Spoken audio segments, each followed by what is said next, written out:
آپ نے فرمایا مجھے تمام انبیاء پر 6 حیثیتوں میں فضیلت عطا کی گئی ہے۔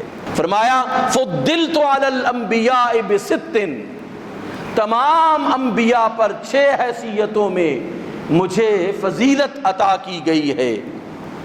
فرمایا اعطیت جوامع الکلم، اللہ نے مجھے یہ عزت اور شرف عطا کیا ہے کہ میں چند الفاظ کے ساتھ اپنے پورے مضمون کو سمیٹ لینے کی فصاحت و بلاغت اللہ نے مجھے عطا فرمائی ہے۔ میں چند الفاظ میں اپنا پورا مقصد بیان کر دیتا ہوں، بلکہ پورا موضوع بیان کر دیتا ہوں، اور یقین جانیں کہ آپ حدیث کا مطالعہ کریں آپ کو سمجھ لگ جائے کہ کتنی فصاحت و بلاغت جناب رسالت مآب صلی اللہ علیہ وآلہ وسلم کو اللہ نے عطا فرمائی ہے۔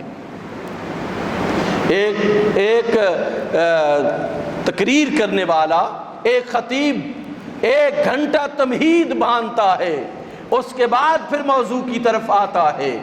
رسول اللہ صلی اللہ علیہ وآلہ وسلم براہ راست موضوع پر گفتگو فرماتے، چند الفاظ میں ما فی الضمیر کو بیان کر کے ختم کر دیتے تھے۔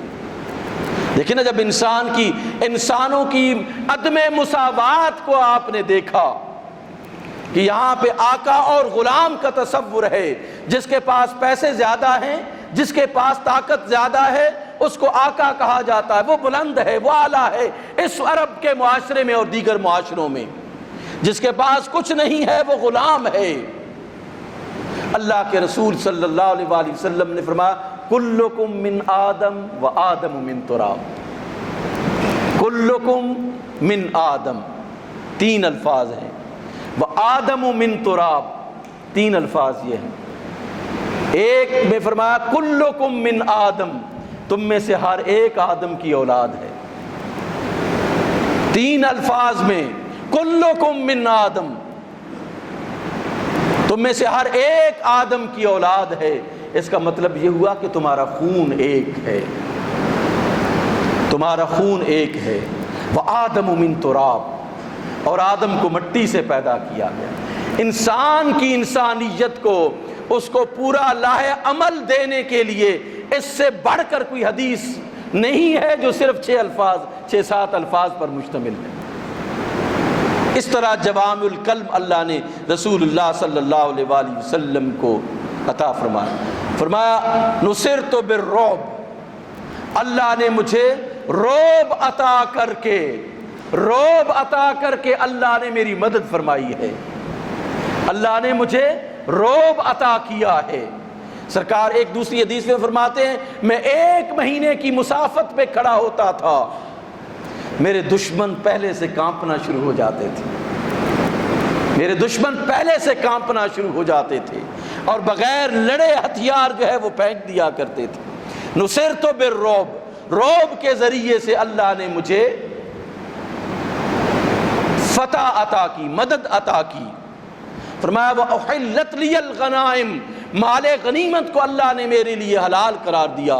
تمام انبیاء کرام کے لیے مال غنیمت حرام تھا، اور رسول اللہ صلی اللہ علیہ وآلہ وسلم فرماتے ہیں کہ اللہ نے مجھے مال غنیمت میں سے 5واں حصہ لینے کا حکم خود قرآن میں ارشاد فرما دیا۔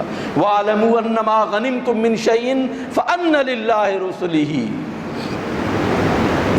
وَلِرَسُولِهِ، اللہ کے لیے ہے مال غنیمت اور اس کے رسول کے لیے ہے مال غنیمت۔ تو مال غنیمت کو اللہ نے میرے لیے حلال قرار دیا، اور فرمایا وَجُعِلَتْ لِيَ الْأَرْضُ طَهُورًا وَمَسْجِدًا، اللہ نے میرے لیے زمین کو پاک قرار دے دیا ہے اور اس کو مسجد قرار دے دیا ہے۔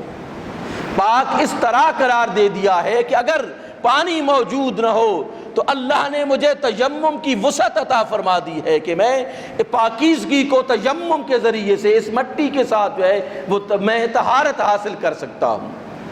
وَجُعِلَتْ لِيَ الْأَرْضُ مَسْجِدًا کا مفہوم یہ ہے کہ اللہ نے ہر زمین کو میرے لیے پاک کر دیا ہے، جہاں چاہوں اس کی بارگاہ میں سجدہ کر سکتا ہوں۔ یہ سہولت دیگر انبیاء کرام کو اللہ نے عطا نہیں کی تھی، وہ زمین کے ہر کونے پر سجدہ نہیں کر سکتے تھے۔ اللہ نے جناب رسالت مآب صلی اللہ علیہ وآلہ وسلم کو یہ عطا فرمائی ہے۔ اور پھر ارسلت الی الخلق کافہ، کہ پوری انسانیت کے لیے اللہ نے مجھے رسول بنا کے بھیجا ہے۔ اور فرمایا وختم بالنبیون، اور اللہ نے مجھ پر انبیاء کو ختم فرما دیا، انبیاء کو اللہ نے مجھ پر ختم فرما دیا، میرے بعد جو ہے وہ کوئی نبی نہیں آ سکے گا۔ اب نبوت کا سلسلہ جو ہے ختم ہو جائے گا۔ اب جو نبوت کا دعویٰ کرے گا وہ جھوٹا ہوگا، وہ دجال ہوگا، وہ کذاب ہوگا، وہ دھوکہ دینے والا ہوگا، امت کو گمراہ کرنے والا ہوگا۔ یہ ایک نہیں ہوگا جس کو ہم فیس کر رہے ہیں۔ سرکار نے فرمایا میری امت میں 30 دجال پیدا ہوں گے جو لوگوں کو دین سے برگشتہ کریں گے، دین سے دور کریں گے۔